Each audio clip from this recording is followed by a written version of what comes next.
Merhaba sayın izleyiciler. Ben Profesör Doktor Duran Berker Cemil. Bugün ofis egzersizlerin ikinci videosunu çekeceğim. Hareketleri sizleri göstermede yardımcı olduğu için Sayın Fizyoterapist Mesut Bozkurt'a tekrar teşekkür ediyorum. Evet, fazla uzatmadan egzersizlerimize başlayalım. Birinci hareket önerimizde önce yaslandığınız bölgeye havlu koyacaksınız. Sonra elleriniz ensede sandalyeye oturacaksınız.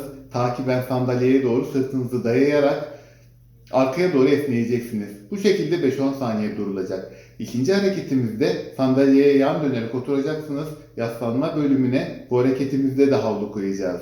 Takiben ellerinizi ensenizde birleştireceksiniz. Sonra gövdenizi yana doğru esneteceksiniz. Bu şekilde 5-10 saniye durulacak. Üçüncü hareketimizde sol dirseğinizi sağ elinizde tutacaksınız. Sonra omzunuzda ve kolunuzda gerginlik hissedene kadar tutmaya devam edeceksiniz. Bu şekilde 5-10 saniye durulacak. Aynı hareketi diğer kolda da yapacaksınız. Dördüncü hareket önerimizde kolunuzu başınızın üzerinden kolunuzu uzatarak gövdenize germe yaptırmaya çalışacaksınız. Bu şekilde 5-10 saniye durulacak. Bu hareketi de diğer taraf için tekrar edeceksiniz. Beşinci hareketimizde kolunuzu dirseğinizden destekleyerek diğer elinizin yardımıyla omuzunuzda germe yaptırtacaksınız. Bu şekilde 5-10 saniye durulacak. Aynı hareket diğer tarafta da tekrar edilecek. Altıncı önereceğimiz harekette kolunuzu dirseğinizden destekleyerek kendinize doğru çekerken diğer kolunuzu yana doğru açmaya çalışacaksınız.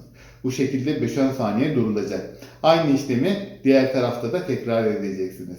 Evet, bugün de videomuzun sonuna geldik. Özellikle evde kal Türkiye demek istiyorum. Bu video sizleri bilgilendirmek, uyarmak, korumak ve en değerli varlığınız olan sağlığınızın değerini anlatmak amacıyla hazırlanmıştır.